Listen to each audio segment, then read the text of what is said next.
Hello everyone, welcome to my channel.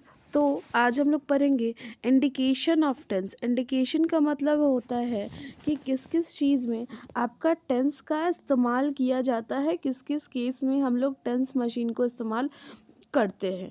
तो जो clinician होते हैं, जो हमारे फिजियोथेरेपिस्ट हैं, वो बहुत सारा स्टिमुलेशन पैरामीटर्स यूज़ करते हैं। मतलब कि अगर मानिए मेरे पास दो केस है, एक केस है आपका लो बैक पेन का और दूसरा केस है हमारा एक्यूट पेन का। और एक एक्यूट लो बैक पेन, एक होता है आपका क्रोनिक लो बैक पेन।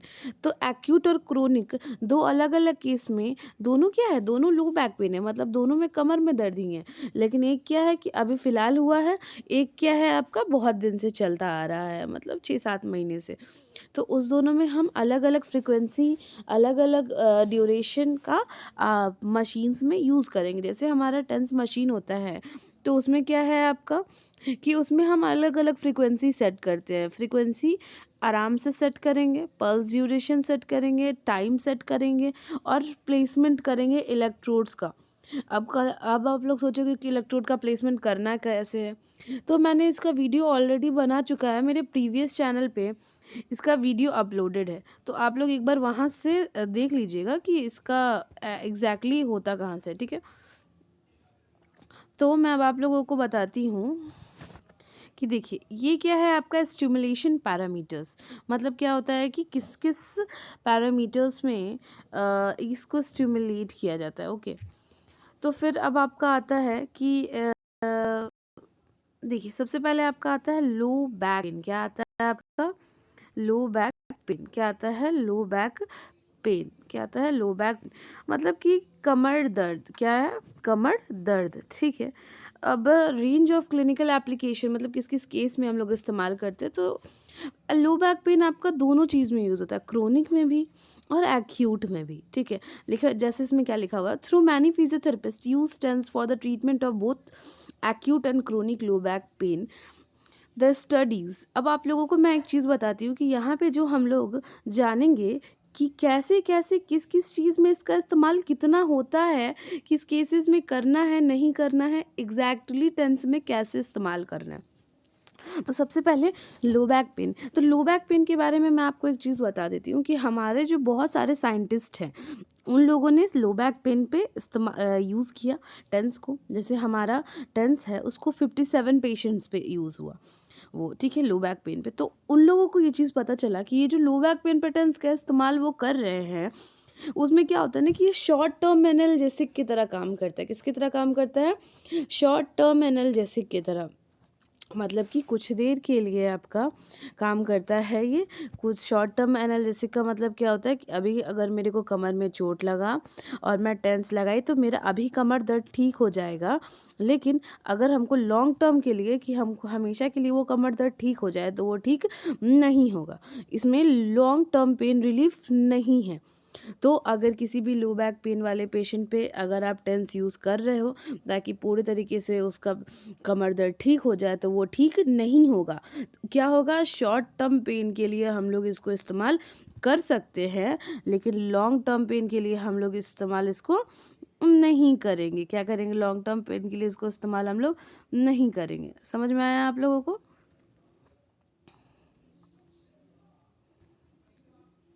अब हम लोग पढ़ेंगे मस्कुलोस्केलेटल पेन। टेंस जो होता है आपका मस्कुलोस्केलेटल पेन के लिए भी इस्तेमाल होता है। क्या होता है? टेंस मस्कुलोस्केलेटल पेन के लिए भी इस्तेमाल होता है, जिसमें कि कौन कौन सा कंडीशन, स्प्रेन, स्ट्रेन, ठीक है, फेशियल पेन, एक्यूट सिम्टम्स के लिए भी इस्तेमाल होता है। तीसरा है अर्थराइटिस पेन।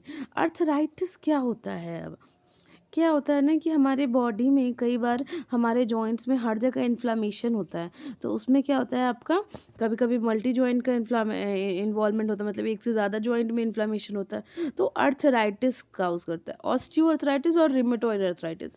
और भी अर्थराइटिस के, सेप्टिक अर्थराइटिस, बहुत सारे टाइप्स है। लेकिन ज़्यादातर हम लोग इसके किस केस में इसको यूज़ करते हैं? OA के केस में, ऑस्टियो अर्थराइटिस के केस में। तो इसको ना क्या हुआ कि अब मैं आपको एक चीज़ बताती हूँ कि कोई भी अगर नया मशीन हम लॉन्च करते हैं मार्केट में, कोई भी नया दवा हम लॉन्च करते हैं मार्केट में, तो क्या होता है ना कि उस नए दवा को लॉन्च करने के लिए या नया मशीन को लॉन्च करने के लिए हम लोग उसका टेस्टिंग करते हैं। टेस्टिंग करते हैं कि कितना ज़्यादा यूज़फुल है, किस केस में यूज़फुल है। जैसे एग्जांपल ले लेते हैं कोरोना का। अब कोरोना में आपका आया था दवा कोवैक्सीन, ठीक है। कोवैक्सीन को हम लोग बहुत सारे लोगों पे ट्राई किए, ठीक रिजल्ट मिला तभी तो उसको मार्केट में लॉन्च किए। अब हम टेंस को लॉन्च किए, तो टेंस का भी हर केस में यूज़ हुआ, तभी तो फिजियोथेरेपिस्ट स्टूडेंट को पता चलेगा कि हमको किस केस में कैसे इस्तेमाल करना है। जैसे अभी तक आप लोगों को पता चल गया होगा कि हम इसको मस्कुलोस्केलेटल पेन में यूज़ कर सकते हैं, लो बैक पेन में आपको शॉर्ट टर्म के लिए यूज़ कर सकते हैं। तीसरा, अर्थराइटिस पेन में हम क्या कर सकते हैं, तो इसमें ना बहुत सारे पेशेंट्स पे इस्तेमाल किया गया, लेकिन पता चला कि हम लोग इसको कब ठीक कर सकते हैं, कब ओए मतलब ऑस्टियोआर्थराइटिस या रिमेटॉइड अर्थराइटिस के पेशेंट कब इससे ठीक हो सकता है, जब हम टेंस के साथ साथ कॉग्निटिव बिहेवियर मैनेजमेंट करें। क्या करें? Cognitive behaviour management. Cognitive behaviour management क्या होता है? जैसे क्या होता है कि अगर मानो कि किसी पेशेंट को अर्थराइटिस हो गया है और उस पेशेंट को हम क्या कर रहे हैं, उसका डर ख़त्म कर रहे हैं, उसका बिहेवियर का एनालिसिस कर रहे हैं, और बिहेवियर एनालिसिस करने के बाद उसको बिहेवियर थेरेपी दे रहे हैं, समझा रहे हैं, काउंसलिंग कर रहे हैं, और तब साथ में टेंस लगा रहे हैं। तब जब सीबीएम और टेंस का साथ में रिजल्ट देखने को मिलता है हम लोगों को, किसका? सीबीएम का और टेंस का साथ में रिजल्ट हम लोगों को देखने को मिलता है, तो उस केसेस में क्या आता है आपका, उस केसेस में हम लोगों को क्या होता है कि हम लोग, हाँ, उस केसेस में हम लोगों को क्या होता है कि हम लोग इजीली पेशेंट को ठीक कर सकते हैं, ठीक है। अब आता है ऑब्स्टेट्रिक पेन। अब सोचोगे कि ये क्या होता है, तो जब जिस वक्त डिलीवरी हो रहा होता है, डिलीवरी का मतलब कि लेबर पेन, जब महिला बच्चा पैदा करने वाली होती है, उस कंडीशन को हम लोग क्या बोलते हैं? लेबर पेन बोलते हैं। क्या बोलते हैं? लेबर पेन बोलते हैं, ठीक है। जैसे कि 9 मंथ्स पूरे होते होते जब वुमेन को लेबर पेन होता है, उस कंडीशन में अब आप सोचोगे कि कॉन्ट्रा इंडिकेटर इंडिकेशन में है मैम, कि नहीं यूज़ करना है, तो आप कैसे बोल रही हैं? तो देखो बच्चों, होता ऐसा है ना कि जिस वक्त आपको बहुत ज़्यादा पेन हो रहा होता है, तो क्या होता है ना कि आपका पूरा का पूरा पेन आपकी कमर से होके जाता है। कहाँ से होके जाता है? कमर से होके जाता है। तो उस केस में हम लोग इसको यूज़ करते हैं। जब मानो कि मेरे को लेबर पेन हो रहा है और फर्स्ट स्टेज लेबर पेन है, तो हम क्या करेंगे, पूरा देखो, डायलिटेशन ऑफ सर्विक्स होता है, कॉन्ट्रैक्शन ऑफ यूट्रस होता है, ये सारा का सारा कहाँ जाता है? आपका बैक में, ठीक है। उसके बाद सेकेंड स्टेज लेबर में पेरिनीरियम का डिस्टेंशन हो रहा होता है, पेल्विक ऑर्गन का। तो इसमें क्या करते हैं हम लोग, इलेक्ट्रोड को कहाँ प्लेस करते हैं? पारावर्टिब्रल मसल्स पे। अब आप लोग सोचोगे कि पारावर्टिब्रल मसल्स कहाँ प्रेजेंट होता है, तो वो आपके वर्टिब्रा के दोनों साइड में प्रेजेंट होता है, ठीक है। कहाँ प्रेजेंट होता है? वर्टिब्रा के दोनों साइड में। मान लो ये वर्टिब्रा है और ये साइड में क्या प्रेजेंट है आपका? पारा क्या प्रेजेंट है यहाँ पे? पारावर्टिब्रल मसल्स। समझ में आया? क्या प्रेजेंट है यहाँ पे आपका? पारावर्टिब्रल मसल्स। क्या प्रेजेंट है यहाँ पे आपका? पारावर्टिब्रल मसल्स, ठीक है। वहाँ पे हम क्या करेंगे? इलेक्ट्रोड का प्लेसमेंट करेंगे T10 और L1 लेवल पे और S2 और S4 लेवल पे। मतलब कि कैसे लगाएंगे इसको हम? एक यहाँ पे लगाएंगे T10 और T10 और T10 और T10 और L1 के लेवल पे, और दूसरा हम लगाएंगे S2 और S4 के लेवल पे। कहाँ लगाएंगे? S2 और S4 के लेवल पे। T10 और L1, S2 और S4। समझ में आया? हम लोग इसको यूज़ करेंगे, और यूज़ करने के बाद फिर हम क्या करेंगे? फिर होगा हम लोगों का पेन कम हो जाएगा। क्या होगा? हम लोगों का पेन कम हो जाएगा, मतलब कि लेबर पेन को हल्का सा। अब अगर फ्यूचर में आप कभी भी गायने वार्ड में या मास्टर्स के लिए अगर आप पसंद करते हो कि आप गायनेकोलॉजी को चूज़ करो अपने लिए, तो आप ऑब्वियसली टेंस का इस्तेमाल कर सकते हो। तीसरा है हम लोगों का पोस्ट ऑपरेटिव पेन, मतलब कि ऑपरेशन के बाद जो हम लोगों का होता है लोकलाइज्ड पेन, जो कि 72 आवर्स के बाद होता है। जैसे कि अगर मानो कि कोई ऐसा इंसान है जिसका भी ऑपरेशन हुआ हो तत्कालीन, और उसका जो ऑपरेशन होने के 72 घंटे के बीच में जो पेन होता है, उसमें हम लोग क्या यूज़ करते हैं, उसमें हम लोग टेंस का इस्तेमाल करते हैं, ठीक है। इसमें जैसे कौन-कौन सा ऑपरेशन, फ्रैक्चर हीलिंग में हम लोग यूज़ करेंगे, ठीक है। उसके बाद फिर होता है कि हम लोग बाईपास सर्जरी होती है कोरोनरी आर्टरी की, उसमें हम लोग इसका इस्तेमाल करते हैं, ठीक है। एंटी इम्यूनेटिक इफ़ेक्ट्स भी इसका होता है कि अगर मानो कि मॉर्निंग सिकनेस है या नौजिया हो रहा है हम लोगों को, तो उसमें भी हम लोग क्या होता है कि इफ़ेक्टिव काफ़ी ज़्यादा पाया जाता है TENS. Reduction of neglect in post stroke patient, मतलब कि क्या होता है ना कि पोस्ट स्ट्रोक के पेशेंट के केसेस में इसमें क्या होता है कि dramatic reduction of postal instability इस काफ़ी ज़्यादा कम हो जाती है। तो आप लोगों को पता चला होगा कि बहुत सारा नया नया केसेस, बहुत सारा नया नया टर्म्स जिसमें हम लोगों का टेंस का इस्तेमाल करके हम लोग क्या कर सकते हैं, पेशेंट्स को आराम महसूस करवा सकते हैं। अब देखिए, किसी भी चीज़ का अगर इंडिकेशन है तो किसी भी चीज़ का कॉन्ट्रा इंडिकेशन भी होता है, ठीक है। तो कॉन्ट्रा इंडिकेशन क्या-क्या है टेंस का?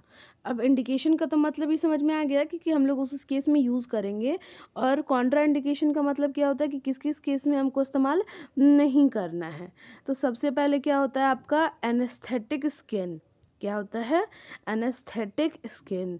इसमें क्या होता है कि ऐसा स्किन जिसमें सेंसेशन प्रेज़ेंट नहीं हो।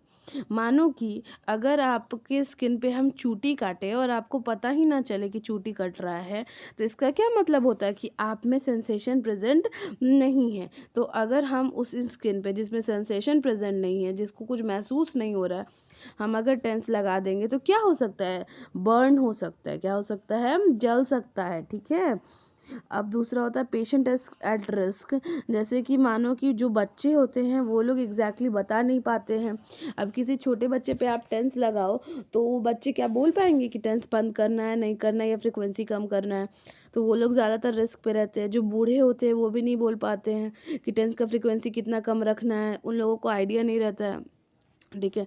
कभी भी हम लोग कैरोटिड साइनस पे हम लोग नहीं, मतलब कि नेक जो है, गला जो है, गला के आगे में आप लोग एनाटॉमी पढ़े होंगे कि कैरोटिड साइनस प्रेजेंट रहता है, ठीक है। उस पे कभी भी हम लोग नहीं लगा सकते हैं टेंस, क्योंकि उससे क्या होता है, वहाँ पे टेंस लगाने से, वहाँ पे टेंस लगाने से होता है कि अचानक से ही ब्लड प्रेशर कम हो जाता है, और ब्लड प्रेशर कम होने के बाद आपका क्या होता है कि आपका बेहोश होने का चांसेस बढ़ जाता है। तीसरा है प्रेगनेंसी। प्रेगनेंसी के टाइम में, मतलब 1 से लेके 9 मंथ के बीच में हम लोग टेंस का इस्तेमाल नहीं करेंगे।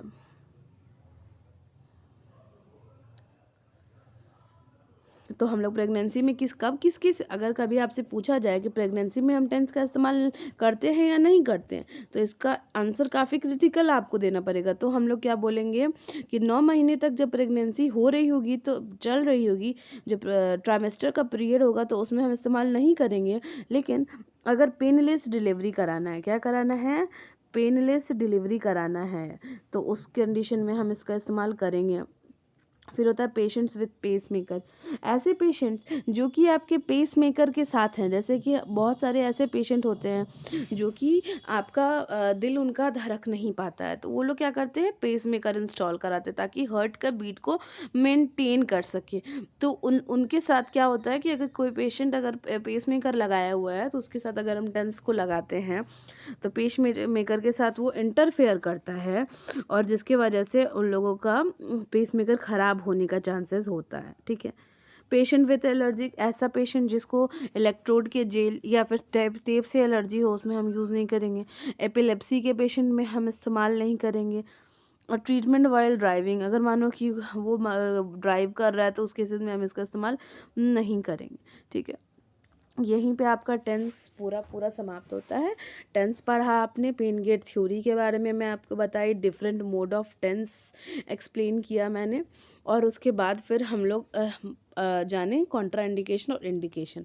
अब जो इसके बाद मैं टेंस का एक लेक्चर लेकर आऊँगी, जिसमें आपका टेंस से रिलेटेड जितना भी क्वेश्चन आज तक पूछा गया है आपके एग्जामिनेशन में, एग्जामिनेशन का मतलब आपकी यूनिवर्सिटी एग्ज़ाम्स में, यूनिवर्सिटी एग्ज़ाम्स के अलावा जो भी आपका एग्ज़ामिनेशन होता है, जैसे ही आपका मास्टर्स का एंट्रेंस एग्ज़ामिनेशन या गवर्नमेंट एग्ज़ामिनेशन, तो वो सारा क्वेश्चन हम लोग सॉल्व करेंगे, ठीक है। Thank you so much.